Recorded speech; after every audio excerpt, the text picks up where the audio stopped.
such a nerd. No, that's awesome. She's such a nerd. Just say it. She's such a nerd. People talk to people. Podcasts are like freak me out though a little bit because like you just stand and talk to someone in front of a mic, and I just sit down and I talk to the teachers about what they continued learning after becoming a teacher. Huh. Learn that Cool. middle school and high school students have brain damage. Teachers, it's fun. I love middle school and high schoolers. They're the best, actually. I can't read it. They are the best. They are the most creative thinkers of anybody. Friend who's They're married, great. who likes to constantly talk about religion and all that stuff. All right, we are gonna start getting going here.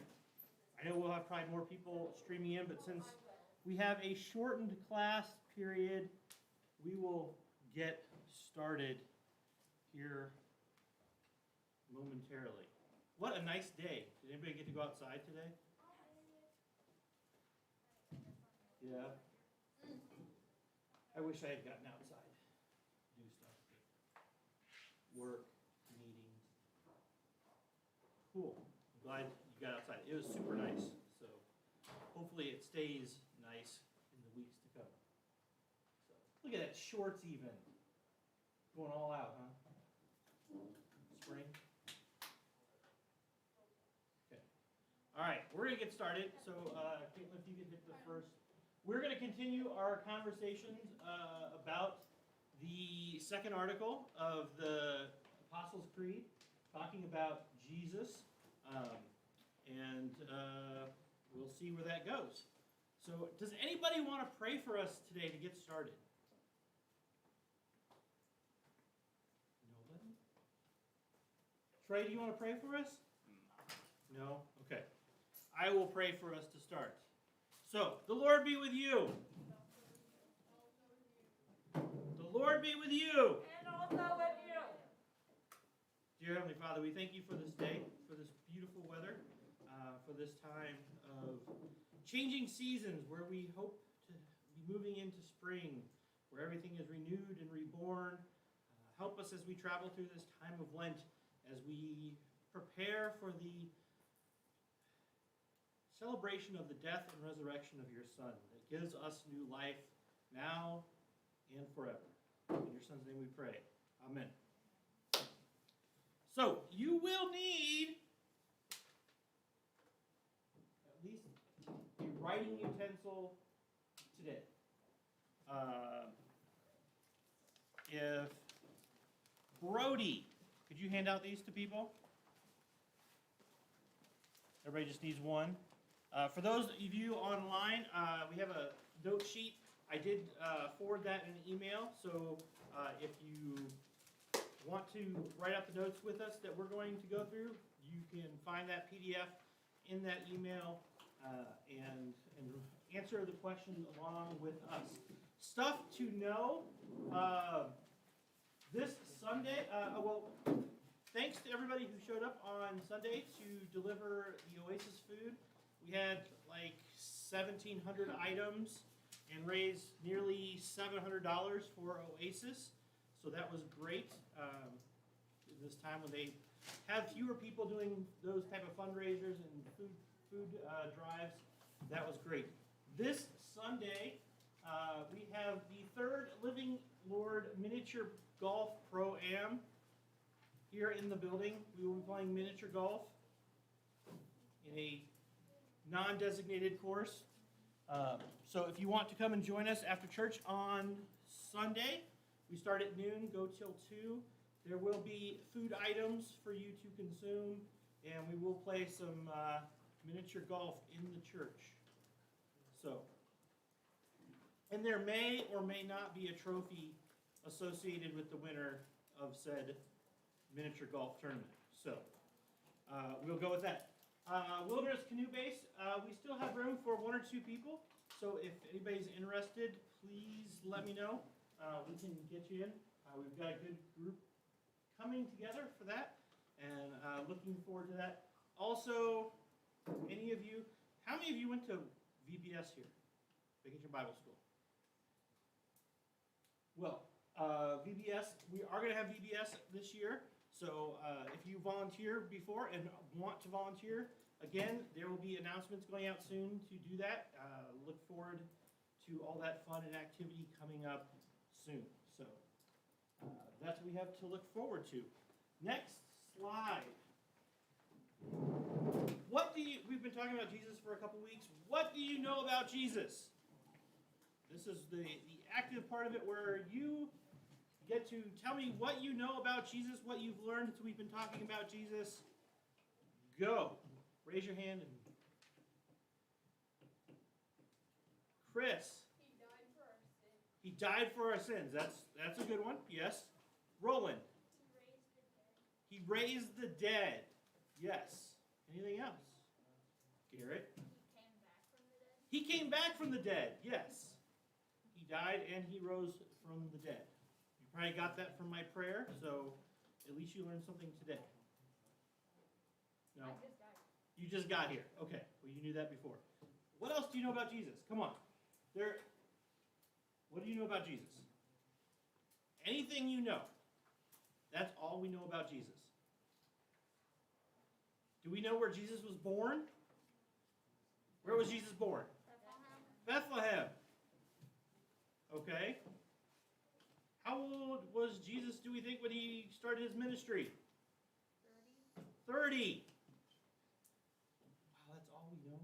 You guys have been coming for like 2 or 3 weeks, and that's all. And some of you 2 or 3 years of confirmation. That's all you can tell me about the life of Jesus. He might have been a carpenter since his dad was a carpenter. He might have been a carpenter because his dad was a carpenter. What did we talk about last week? How did Jesus label himself? What is one way Jesus labeled himself? You have notes on this. I am the good shepherd. Thank you, Chris. What else? What? I heard it. Yes, Brendan. Brendan. I am the gate or the door. Yep, that is one of them. Yes. I am the way. That is true. Anything else? I think he said he was the hope and light too. I am the light of the world. Yes. He did say that. Yes. I am the bread of life. Okay. So these are all things that Jesus talked about and said about who he is. So this week we're going to talk a little bit about what is one of the things that Jesus did. Next slide. In the time of Jesus, we're going to talk about healthcare, which I know is like super exciting for all of you. But I want you to put it in this perspective. How many of you here have broken a bone? Okay. How many of you have been seriously injured to the point where you had to be in the hospital? Okay. How many of you have been sick and had to get like antibiotics while you were sick? Okay. All of those things, we get sick, we go to the doctor, we get treated. A lot of times we don't even have to go to the hospital. We can just get treated. We can go back home. We can stay at home, rest for a few days. We come back, right? Most of you probably, or maybe all of you, were probably vaccinated when you were a young child so that you didn't get common childhood diseases like rubella or the mumps or the measles or different chicken pox. How many of you ever had chicken pox? Not that chicken pox is deadly, but you all got vaccinated for chicken pox. These things didn't exist in the time of Jesus at all. And so they did not have the medical care that you guys are used to. You get sick, you tell mom I don't feel well. She can actually go to the cabinet and get you medicine that will make you feel better. Couldn't do that in the time of Jesus. They didn't have it. So what did people do? People got sick. And because of that, people got really sick. Whereas today, some of the same things would kill. The flu, which some people still die of the flu. People have talked about this. Back then, lots more people died of the flu. Which probably, how many of you have had the flu in this room? At some point in your life. Okay. Most likely, Some of you would have died in the time of Jesus if you got the flu. You just couldn't have handled it. You couldn't have gotten better. You would have just passed away. So, next slide. On your note sheet, which if you don't have a note sheet, here you go. The average life expectancy, which means the average amount of length of life that you would have had during the time of Jesus, was between 30 and 40 years. So most people would live to about the age of your parents. Well, you gotta think of this as an average. A lot of people did live older than that, but so many people died at a young age that it really lowered the amount of people that survived. Families would have lots and lots of kids, but lots of them would die.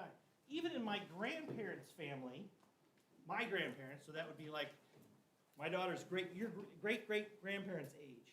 When she was young, she lost, I believe it was like 4 of her 10 siblings.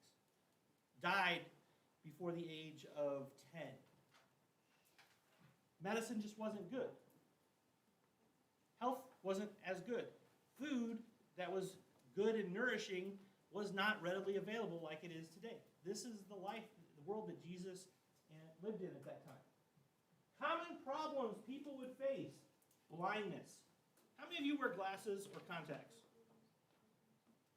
I do. Well, I don't anymore because I had surgery on my eye to fix it. Otherwise, I'd probably be blind in a few years if I hadn't had that surgery. Did you get like laser? I had a cataract. They came and they took out a cataract, but it's a very fast moving one, so my great vision would have just gotten worse and worse and blurrier to the point where I couldn't really read very well. So blindness. Has anybody here scratched their cornea? Probably. Like your lens on there. I got it. I did it when I was younger. Somebody scratched it. I did it when I was older too. I did it to myself. You scratch your cornea. Nowadays, usually it heals, but sometimes it doesn't. And then you could have an infection in your eye. Not good. Hunger. Most of us in the United States don't really understand hunger because most of us go to school and we can get food there. Most of us can go to our cabinets and find food in the shelves at all times, right? If you're hungry, some of you may go, Mom, Dad, can we just stop and get a hamburger from McDonald's or Steak and Shake or go to Chick-fil-A, whatever, and grab food?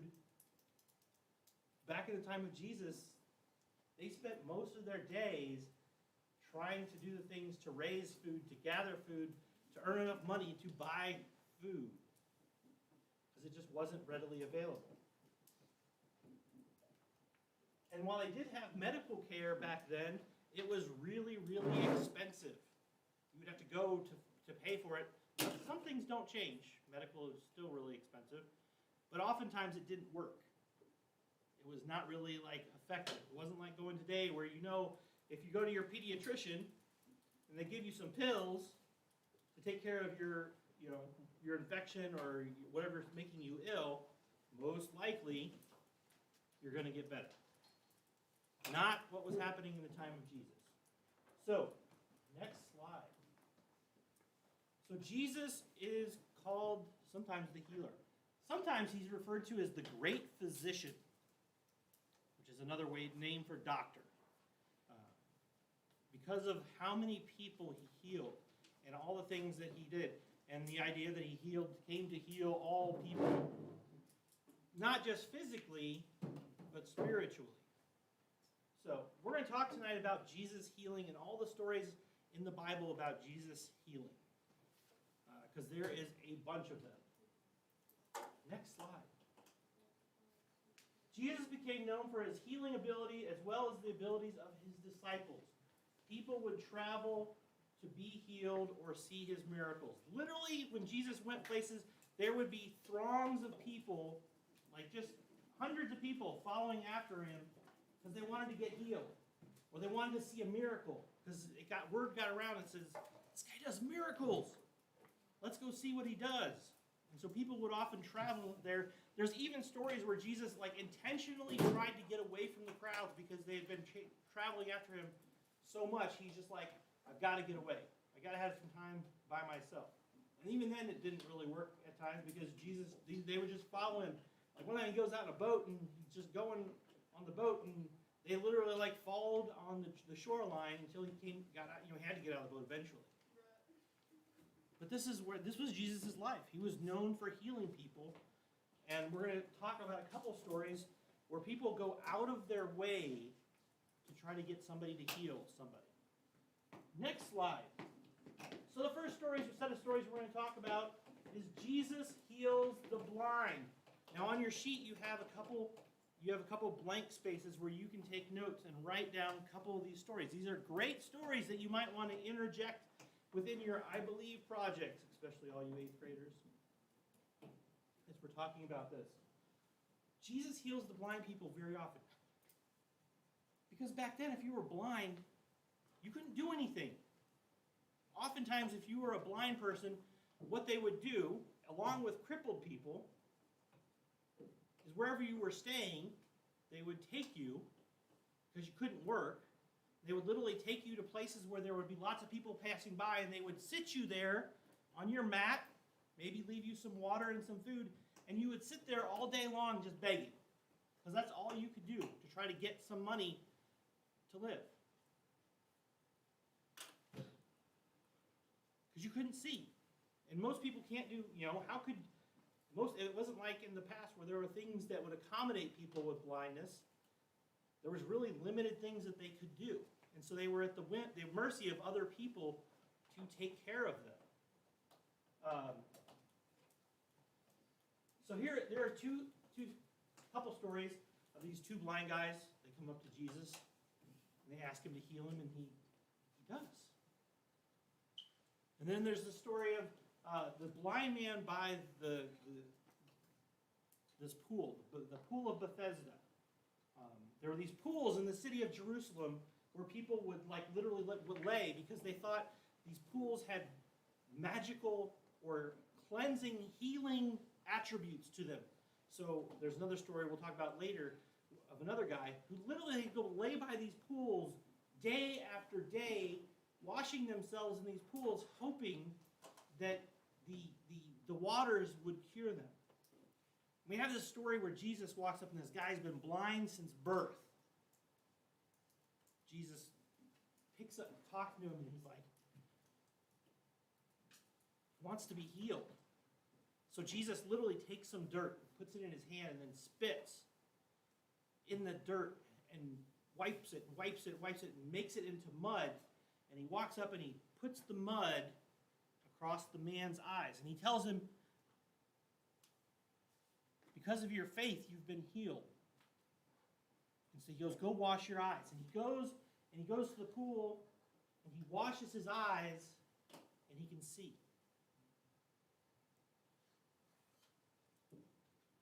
Over and over, Jesus does it.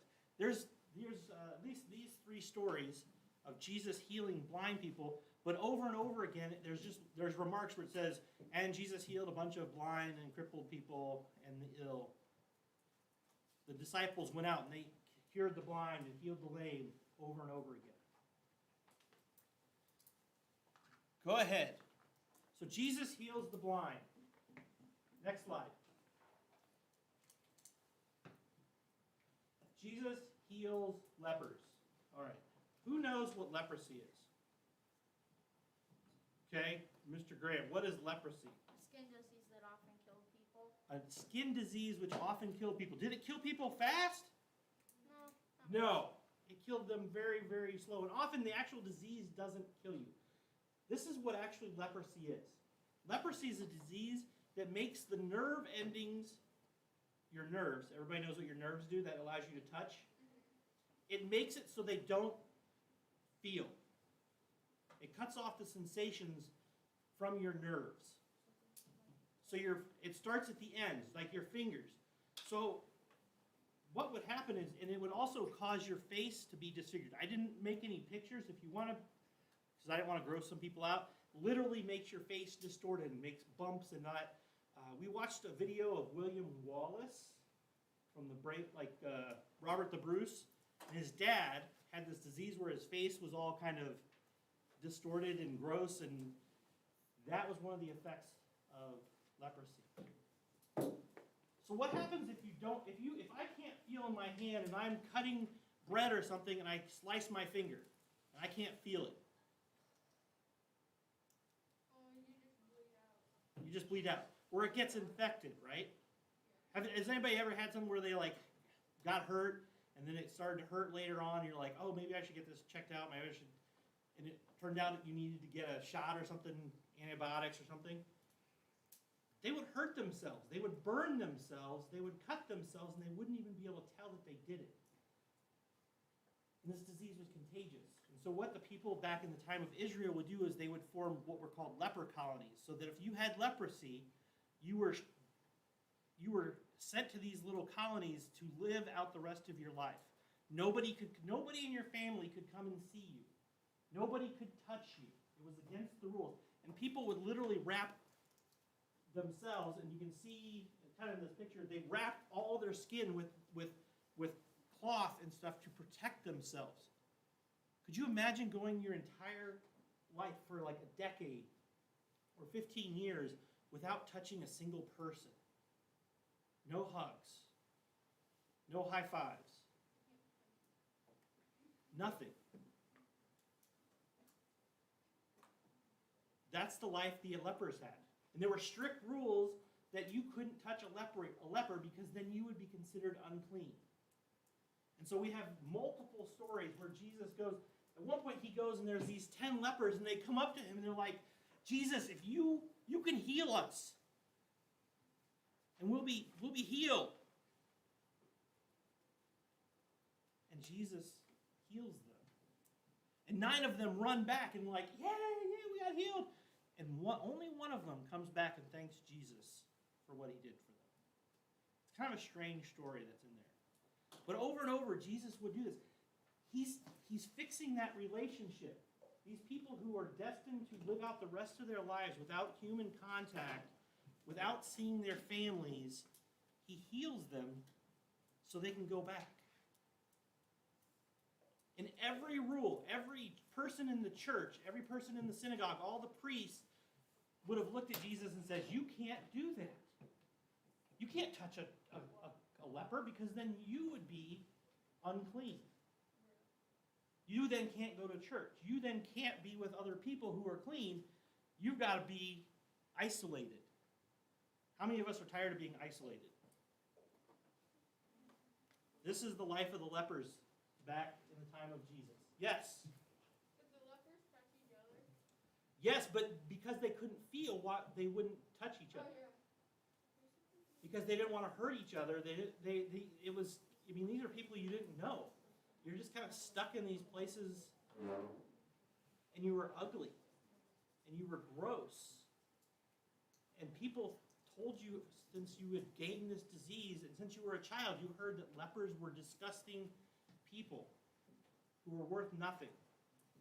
And Jesus goes and heals these people so that they can go back to life. How'd they get like food and stuff? They would either raise it themselves, or some people would take it, they would take food to the edge of the city and be like, here, and then run away so that they could go out and they could get food. But if you didn't have somebody who would care for you to do that, it was tough. Not a great existence, right?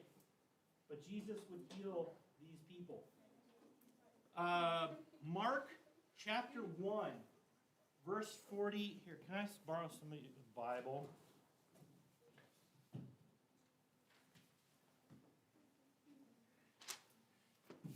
Mark chapter 1. So this is one of the first stories of the Gospel of Mark.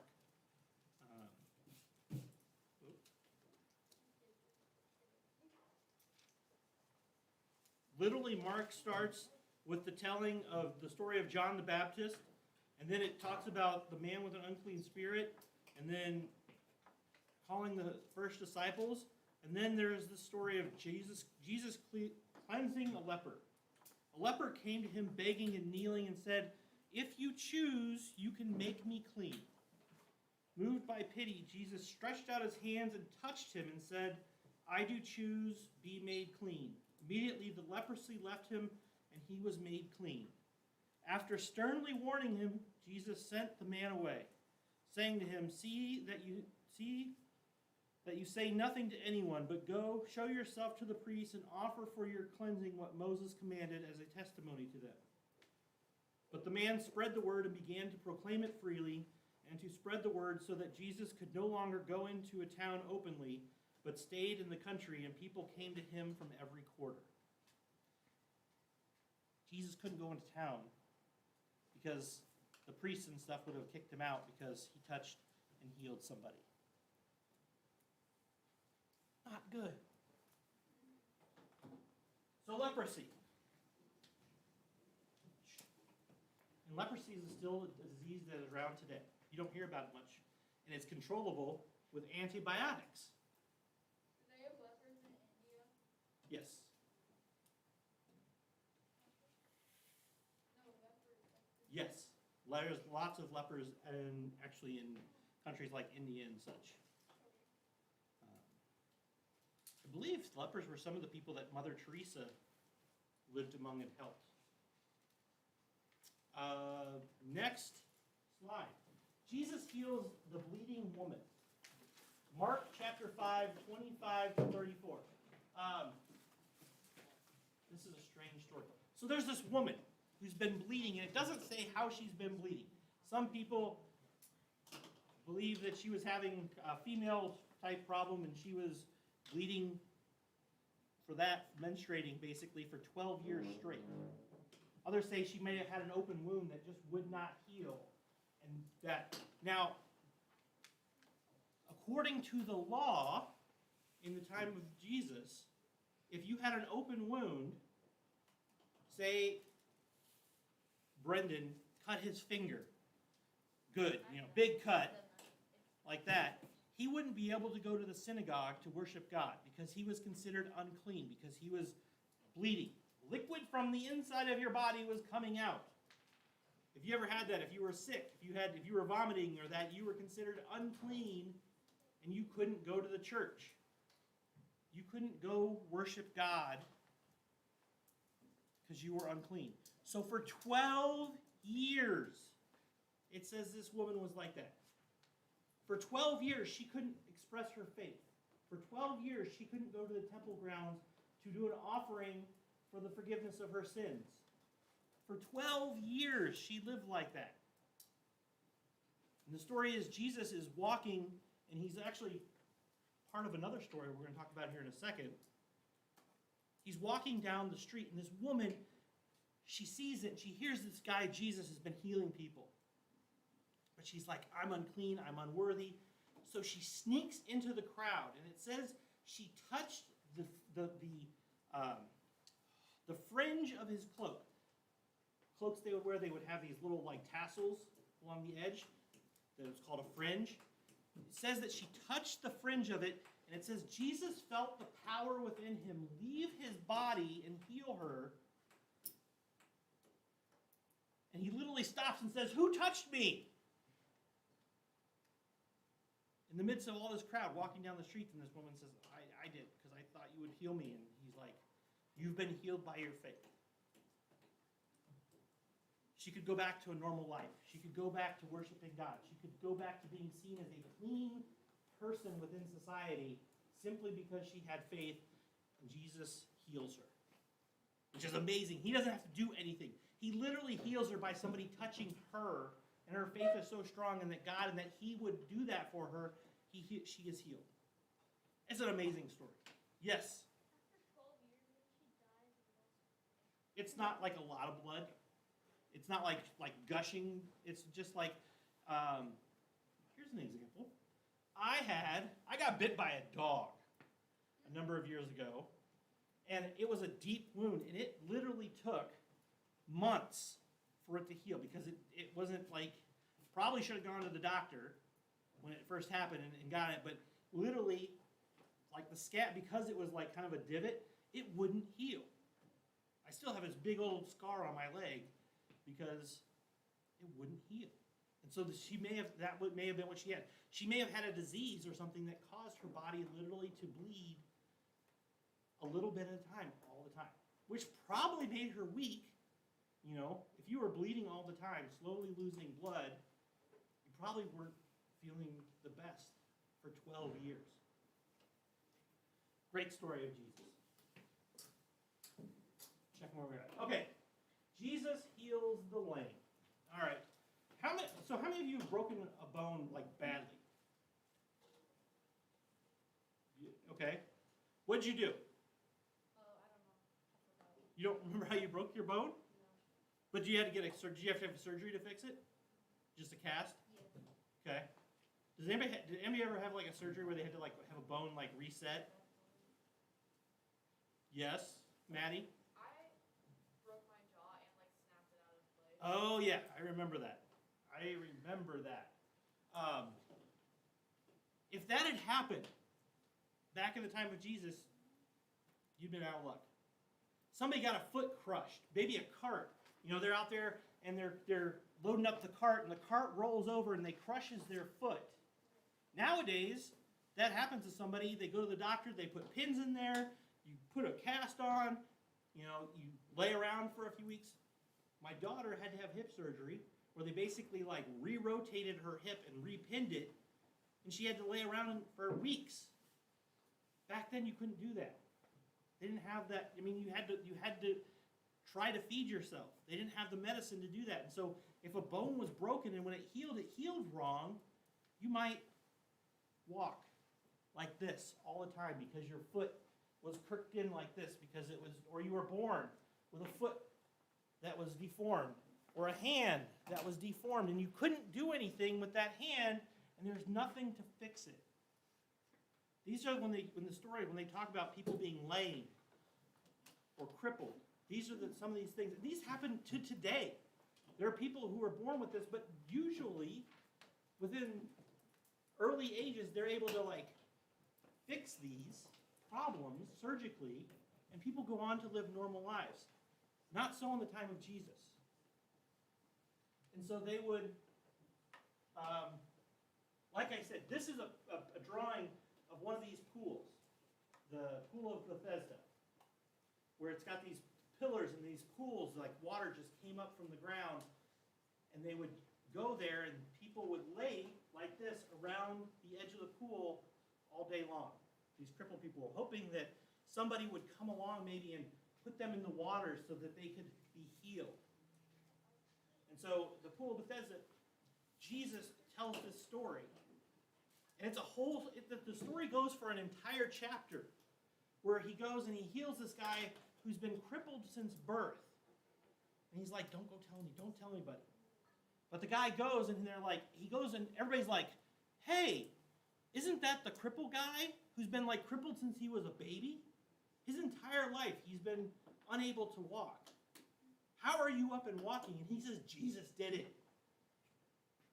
And everybody, the priests, are like, they want to challenge Jesus. They're like, hey, we can trick Jesus about this whole thing. And so they go and they talk to Jesus and they're like, well, who sinned? Was it the parents that caused this child to be born so he couldn't walk? Or is it something the child did that incurred God's wrath? So that's why he... And Jesus is like, it's not. It's not their fault. Jesus heals people because he realizes it's important because they can't see the message of Jesus. If your life is all about living in pain and misery and hurt, it's hard to be able to understand who Jesus is. And so he has to fix them so that they can be well. Mark chapter 2, verses 1 and 2. 1 through 12. We talked about, Jesus healed the blind guy.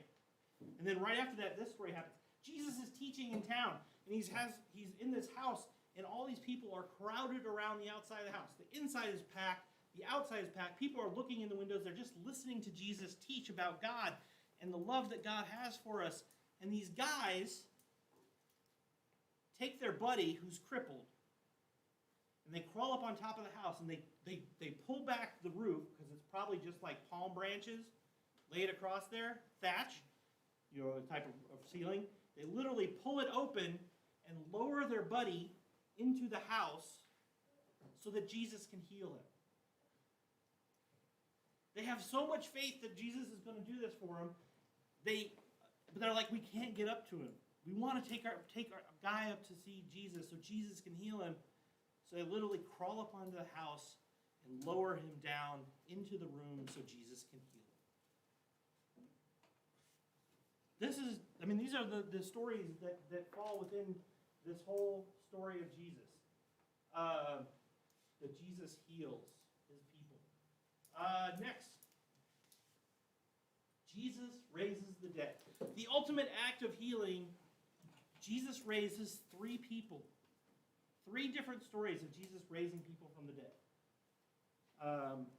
Somebody mentioned earlier, Jesus raises Lazarus. In John chapter 11, we have this story.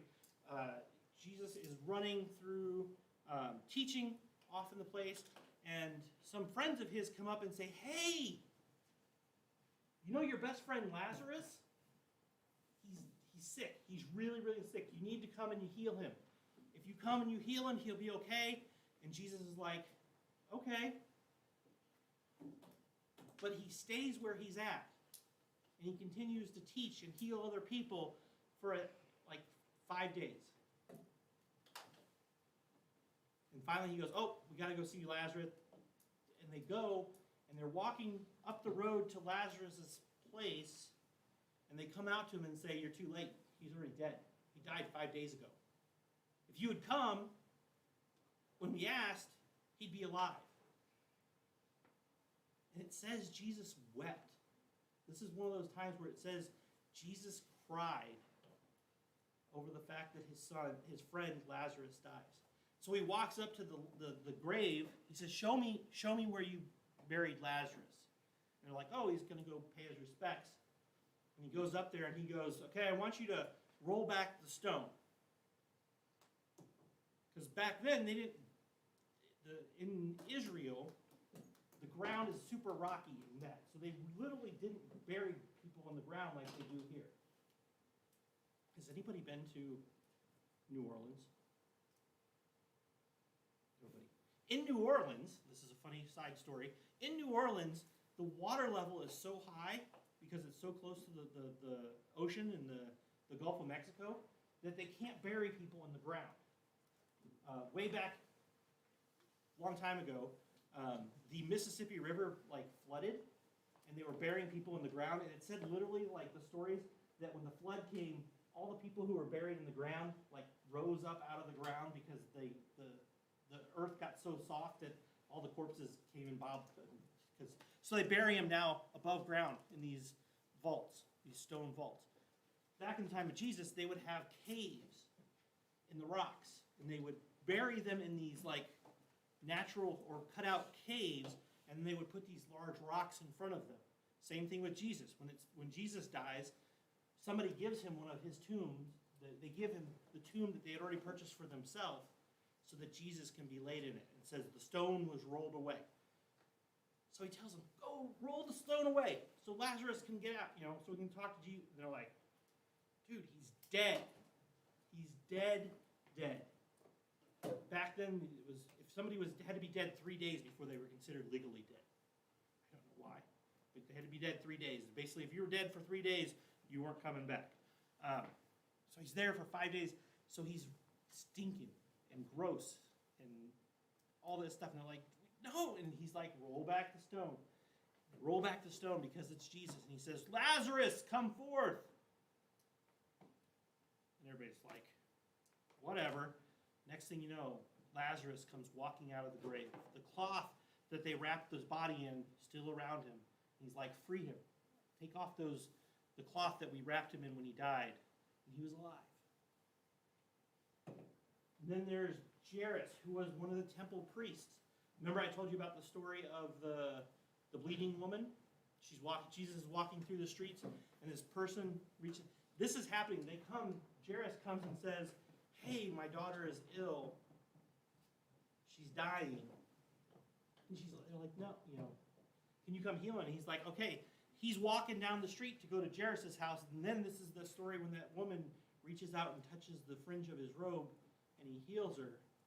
After he gets done with that, he goes there, and he gets to the house, and they're like crying and weeping, and they're like, she's already dead.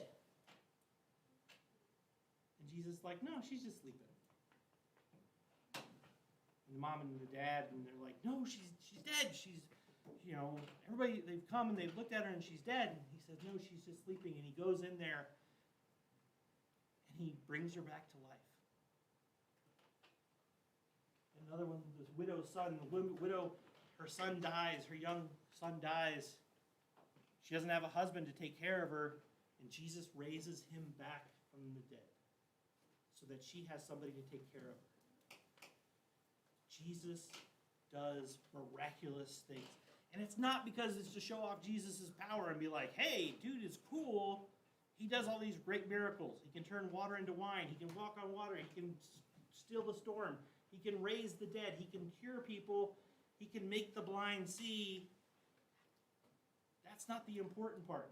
It's really cool. I mean, a lot of this time you look back at all the stories of like medieval times when they had all these great powers, like these stories of wizards and stuff. Most of them replicated the powers of Jesus. Bringing people back from the dead, controlling the weather, all these things. These are the things that they thought were miraculous. It's not about the miracles.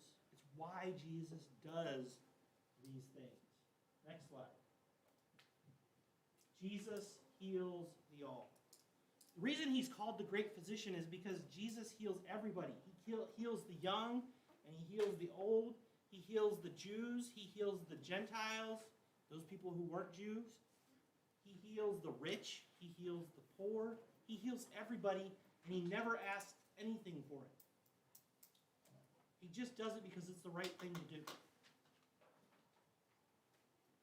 So tonight, if you're in church, or if you go home and you watch the service, Pastor Steve's going to talk about wellness.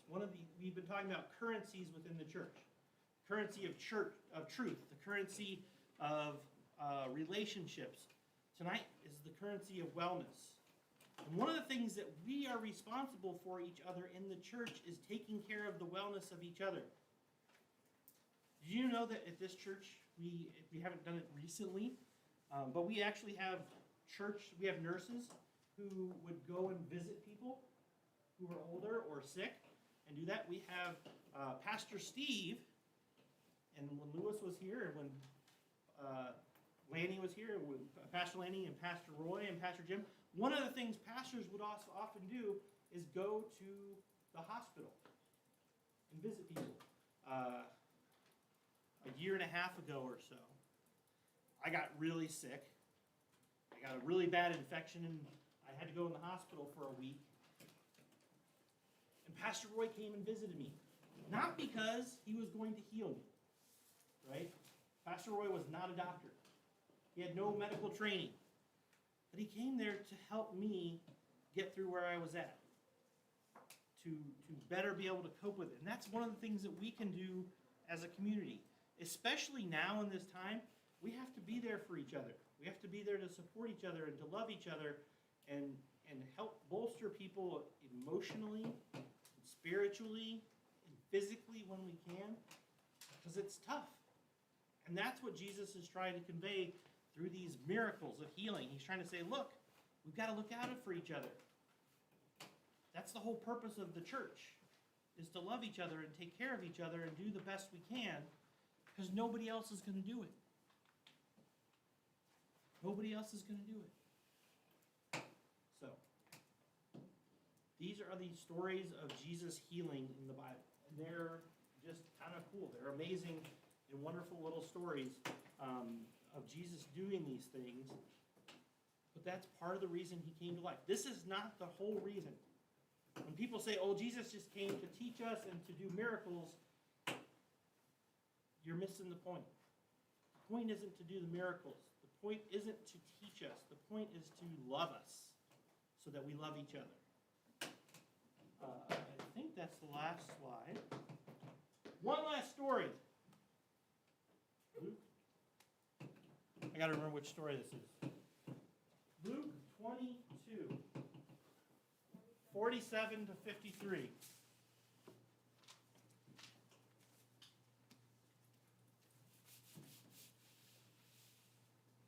Luke 22.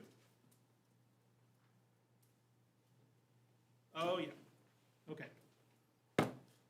Luke 42. Luke 42 starts with Luke 22 deals with the story of they're trying to kill Jesus, right? The priests come and they talk to Judas and say, hey, we want to get rid of Jesus. We want to arrest him. We want to get rid of him. Will you turn him over to us? And he says, anybody? Does Judas turn Jesus over to the priests? Yep, for a little pile of silver. So he does that. So after the Lord's Supper, when Jesus is doing that, having the Lord's Supper with his disciples, he goes and he says, I want to go out and pray. And so they go out with a few of the disciples out to the Garden of Gethsemane, and they pray. And they pray well into the night. And as they're there and they finally get done praying, the soldiers come to arrest Jesus. And this shows the love of Jesus. These soldiers come up and they're going to capture Jesus. They're going to take him. They're going to beat him. They're going to torture him. They're going to spit on him. They're going to hang him on a cross and kill him. And he knows this. And in the process, one of the disciples grabs a sword as this is all going down and cuts off the ear of one of the people coming to arrest Jesus. And Jesus says, stop! Stop the craziness. And he walks over and heals the man's ear. The man who came to kill Jesus, Jesus heals. If that is not the epitome of what we should be doing as Christians, I don't know what is. But we live in a world where if people are coming after you, our general response is to hate them and to run away and to wish ill on them. But Jesus, when it happens, does the exact opposite and heals. It's the last time he heals anybody. Is this person that's coming to kill him? Yes. Does the guy still live through it?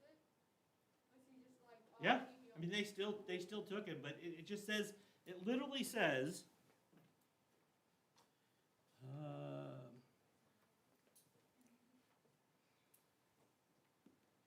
Judas approached Jesus and kissed him. But Jesus said, Judas, is this the kiss that you are betraying the Son of Man? When those who were around him saw what was happening, they asked, Lord, should we strike with the sword? Then one of them struck the slave of the high priest and cut off his right ear. But Jesus said, no more of this. And he touched the ear and healed him.